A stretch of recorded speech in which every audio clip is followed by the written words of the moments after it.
بسم اللہ الرحمن الرحیم۔ السلام علیکم دوستو، دنیا بھر کی خبروں میں آج آپ سنیں گے کہ امریکی میڈیا میں اشتہارات کی غیر معمولی کمی مالی بحران سنگین ہو گیا۔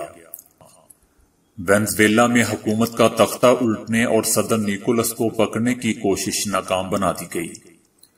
وینزویلا کارروائی سے کوئی تعلق نہیں، صدر ٹرمپ۔ چین تیل ذخیرہ کرنے والے ایشیائی ممالک میں سر فہرست۔ انڈیا میں آج کل واٹس ایپ پر کچھ پیغامات گردش کر رہے ہیں۔ یورپ کے 30 بہترین ساحلوں میں ترکی سے 5 ساحل شامل۔ بیرون ممالک میں پھنسے بھارتیوں کو ملک لانے کے لیے حکومت کا منصوبہ۔ مہاجر مزدوروں کو لے کر جانے والی مزدور اسپیشل ٹرینیں بھارتی ریاستی حکومت نے رد کر دیں۔ اسلامو فوبیا کوئی نئی بیماری نہیں۔ تو آئیے چلتے ہیں اب خبروں کی ڈیٹیل کی طرف۔ اگر ہو سکے تو ویڈیو کو لائک ضرور کر لیں، کیونکہ ویڈیو کی کوالٹی کے لیے لائک کا زیادہ ہونا بہت ضروری ہوتا ہے۔ شکریہ۔ کورونا کے سبب اشتہارات سے ہونے والی آمدن میں غیر معمولی کمی سے امریکہ میں بھی اخباری صنعت مالی بحران کا شکار ہو گئی ہے، جس کے بعد نمائندہ تنظیموں نے حکومت سے ہنگامی بنیاد پر امداد کی اپیل کی ہے۔ آمدن میں کمی نے عالمی سطح پر اخباری صنعت کو بیمار کر دیا ہے اور میڈیا ہاؤسز نے ملازمین کو فارغ کرنا شروع کر دیا ہے۔ امریکہ میں بھی کئی اخبارات میں ملازمین کو بغیر ادائیگی کام کرنے یا انہیں بغیر تنخواہ کے چھٹیوں پر جانے پر زور دیا جا رہا ہے۔ بیشتر ملازمین کی تنخواہوں میں بھی کمی کر دی گئی ہے۔ امریکن نیوز پیپر نے صدر ٹرمپ اور کانگریس کے رہنماؤں کو خطوط لکھے ہیں، جس میں کہا گیا ہے کہ ابلاغ کے کئی اداروں کو اشتہارات سے ہونے والی آمدنی تقریباً ختم ہو کر رہ گئی ہے، جس کے بعد ان کی بقا غیر یقینی ہوتی جا رہی ہے۔ دوستو، دوسری طرف قدرت مہربان ہو جائے تو عین وہی ہوتا ہے جو امریکی شہر کولاراڈو کے ایک شخص کے ساتھ ہوا۔ اس نے ایک ہی دن میں 2 مرتبہ لاٹری جیتی اور ہر بار $10 لاکھ یعنی 15 کروڑ اس کی جھولی میں گرے، اور یوں مجموعی طور پر $20 لاکھ یعنی 30 کروڑ روپے کا مالک بن گیا۔ جو بھی نامی اس شخص نے 25 مارچ کو 2 مرتبہ لاٹری جیتی اور اس کی تصویر انہوں نے بڑے فخر سے پوسٹ کی ہے۔ دوستو، وہ گزشتہ 30 برس سے لاٹری خرید رہا تھا، لیکن زندگی میں پہلی مرتبہ انہوں نے ایک ہی روز 2 مرتبہ لاٹری جیتی ہے۔ اس شخص کا تعلق کولاراڈو کی پیبلو کاؤنٹی سے ہے، جہاں کورونا کے ہزاروں کیسز نمودار ہو چکے ہیں، لیکن اس افسردہ صورتحال میں بھی قسمت کی دیوی اس پر مہربان ہوئی ہے۔ وینزویلا میں حکومت کا تختہ الٹنے اور صدر نیکولس کو پکڑنے کی کوشش ناکام بنا دی گئی ہے، اور اس کارروائی میں ملوث 2 امریکیوں کو گرفتار کر لیا گیا ہے، جبکہ دیگر 8 افراد مارے گئے ہیں۔ وینزویلا کے صدر نے سرکاری ٹی وی پر خطاب کے دوران اعلان کیا کہ اس کارروائی میں 2 امریکی ملوث تھے، اور اس بات کے ثبوت کے طور پر انہوں نے 2 امریکی پاسپورٹ بھی دکھائے اور ان افراد کے نام اور تاریخ پیدائش بھی پڑھ کر سنائی۔ فلوریڈا سے تعلق رکھنے والے امریکی فوج کے سابق عہدیدار نے اس کارروائی کی ذمہ داری قبول کرتے ہوئے تصدیق کی کہ ان کے تربیت یافتہ 2 امریکی اہلکار اس وقت وینزویلا کی حکومت کی تحویل میں ہیں۔ وینزویلا حکومت کا کہنا ہے کہ اس کوشش میں 8 افراد ہلاک بھی ہوئے ہیں، تاہم ان کی شناخت ظاہر نہیں کی گئی۔ صدر ٹرمپ نے وینزویلا پر حملہ کرنے کی مبینہ کوشش میں ملوث ہونے کے الزامات کو مسترد کرتے ہوئے کہا ہے کہ امریکی حکومت کا اس واقعے سے کوئی تعلق نہیں ہے۔ صدر ٹرمپ نے یہ بیان گزشتہ روز وینزویلا کے صدر نیکولس کی جانب سے ان پر الزامات عائد کرنے کے جواب میں دیے ہیں۔ امریکی صدر نے کہا کہ ہم اس کی تحقیقات کریں گے، لیکن اس کارروائی کا ہماری حکومت سے کوئی تعلق نہیں ہے، اور نہ ہی ان کی انتظامیہ ایسے اقدام میں دلچسپی رکھتی ہے۔ انہوں نے وینزویلا حکام پر امریکہ کے خلاف ایک وسیع تر بے بنیاد مہم چلانے کا الزام بھی عائد کیا ہے۔ پیٹرولیم ماہرین کا چین کے بارے میں خیال ہے کہ اس کے پاس ایشیا پیسیفک میں تیل ذخیرہ کرنے کی سب سے زیادہ صلاحیت ہے۔ گو کہ بیجنگ اپنی صلاحیت کے بارے میں سرکاری طور پر کوئی معلومات فراہم نہیں کرتا، تاہم تجزیہ نگاروں کے مطابق چین 550 ملین بیرل تیل ذخیرہ کر سکتا ہے۔ اس کے مقابلے میں امریکہ کے ریزرو 630 ملین بیرل کے قریب ہیں۔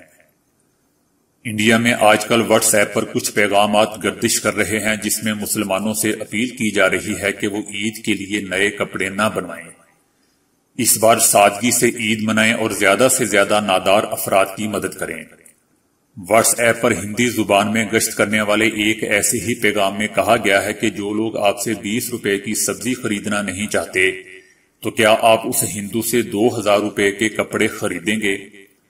موقع آپ کے پاس ہے، اب کی بار آپ کوئی بھی صاف ستھرا کپڑا پہن کر اپنی عید منا لیں۔ کیا بازار کھولنا اور مسجدیں بند کرنا مسلمانوں کے زخموں پر نمک چھڑکنے کے مترادف نہیں ہے؟ کیا کورونا صرف مساجد میں ہے، بازاروں میں نہیں ہے؟ کیا کوئی مسلمان مساجد ویران اور بازار آباد کرنا پسند کرے گا؟ کیا کوئی مسلمان رمضان میں نئے جوتے اور کپڑے نہیں خریدے تو کیا وہ مسلمان نہیں رہے گا؟ ایک دوسرے واٹس ایپ میسج میں کہا گیا ہے کہ انڈیا میں 25 کروڑ مسلمان ہیں اور وہ عید کے لیے 1000 روپے کی اوسط خریداری کرتے ہیں، تو کل خرچ 25,000 کروڑ ہوئے اور یہ سب پیسے ہندو تاجروں کے پاس جائیں گے، اس لیے اس بار عید کی خریداری نہ کریں۔ اس کے ساتھ انہوں نے اس پیسے سے ناداروں کی امداد کی اپیل بھی کی ہے۔ ہم روزانہ لوگوں کو بھوک سے مرتے دیکھ رہے ہیں، ہم جو پیسے فضول خرچی سے اڑاتے ہیں اس کا استعمال ان کنبوں کی امداد کے لیے کر سکتے ہیں جو اس بے اطمینانی میں بے بسی کی زندگی جی رہے ہیں۔ دوستو، یہ غلط ہے یا درست یہ وہی بتا سکتا ہے جس پر گزر رہی ہو، لیکن وزیر اعظم مودی کی حکومت جب مسلمانوں کے ساتھ ایسا سلوک رکھے گی تو اس کا رسپانس تو بہرحال آئے گا ہی۔ ترکی کے سیاحتی دارالحکومت انطالیہ کی تحصیل پاتارا اور چرالی کی برطانوی اخباری دی گارڈین نے یورپین کے 30 بہترین ساحلوں میں شامل کیا ہے۔ کورونا کے بعد چھٹیاں منانے کی منصوبہ بندی کرنے والوں کے لیے بہترین ساحلوں کی فہرست تیار کرنے والے برطانوی اخبار میں ترکی سے 5 بیچز کو جگہ دی گئی ہے۔ ترکی حکومت نے کہا ہے کہ ہمارا علاقہ مقامی و غیر ملکی سیاحوں کے لیے توجہ کا مرکز بننے کے عمل کو جاری رکھے ہوئے ہے۔ ہم نے ٹورزم سیزن کی تمام تر تیاریاں مکمل کر لی ہیں۔ بیرون ممالک میں پھنسے ان بھارتیوں کو ملک لانے کے لیے حکومت نے ابھی کوئی منصوبہ تیار نہیں کیا ہے جن کی معاشی صورتحال واقعی بری ہو گئی ہے اور وہ ہوائی کرایہ کے اخراجات ادا نہیں کر سکتے ہیں۔ 7 سے 13 مئی کے درمیان 12 ممالک میں پھنسے تقریباً 14,800 لوگوں کو 64 خصوصی پروازوں سے ہندوستان لایا جائے گا۔ واپس آنے والے ان مسافروں کو اخراجات بھی خود ادا کرنے ہوں گے جو 3-4 مہینے سے بیرون ممالک میں بے روزگار ہیں۔ ان کے پاس اتنا پیسہ نہیں ہے کہ وہ ہوائی سفر کے اخراجات اٹھا سکیں، تو ان کے بارے میں حکومت کا کہنا ہے کہ ان لوگوں کا معاملہ الگ ہے جن کے پاس رہنے کا بندوبست نہیں ہے اور جن کی معاشی حالت پتلی ہے۔ لیکن ابھی اگر حکومت یہ اعلان کر دے کہ سبھی پروازیں مفت ہیں تو کئی ایسے لوگ جو کرایہ ادا کر سکتے ہیں وہ بھی اس کا فائدہ اٹھائیں گے۔ کرناٹک کے بنگلورو سے مہاجر مزدوروں کو لے کر جانے والی مزدور اسپیشل ٹرینیں ریاستی حکومت نے رد کر دی ہیں۔ یہ ٹرینیں مزدوروں کو لے کر ان کی آبائی ریاست جانے والی تھی۔ وزیر اعلیٰ نے یہ فیصلہ لیا ہے کہ مزدور اسپیشل ٹرینیں نہیں بھیجی جائیں گی۔ انہوں نے واضح لفظوں میں کہا ہے کہ اس کی ضرورت نہیں ہے۔ اس فیصلے کے بعد ان مہاجر مزدوروں کی امیدیں گھر واپسی کو لے کر ختم ہو گئی ہیں جو کئی دنوں سے اپنے گھر والوں کے پاس جانا چاہتے تھے۔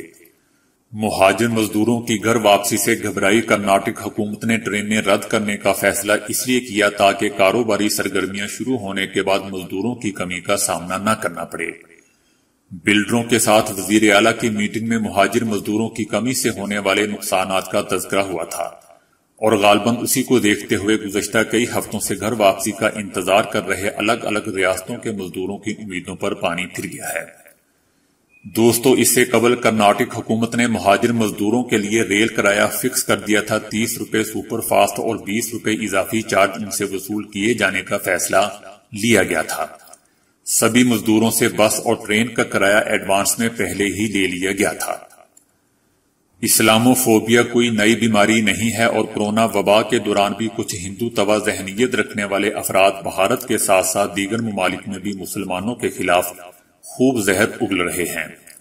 لیکن گزشتہ دنوں عرب ممالک نے سوشل میڈیا پر اسلاموفوبیا پھیلانے والے کئی بھارتیوں کو ملازمتوں سے نکال دیا تھا اور اب تازہ ترین خبروں کے مطابق کینیڈا میں بھی مسلم مخالف پوسٹ کی وجہ سے ایک بھارتی کو اپنی ملازمت سے ہاتھ دھونا پڑا ہے۔ اسلاموفوبیا کی وجہ سے بھارتی مہاجر کو ایک اسکول باڈی سے ہٹا دیا گیا ہے اور ایک اہم ریئل اسٹیٹ کمپنیوں میں سے ایک کے ساتھ معاہدے کو بھی ختم کر دیا گیا ہے۔ روی ہوڈا نامی شخص نے مسلمانوں اور اسلام کے عقیدے کا مذاق اڑایا تھا۔ تو دوستو آج کے لیے اتنا ہی۔ ویڈیو کو لائک اور شیئر کرنے کا بہت بہت شکریہ۔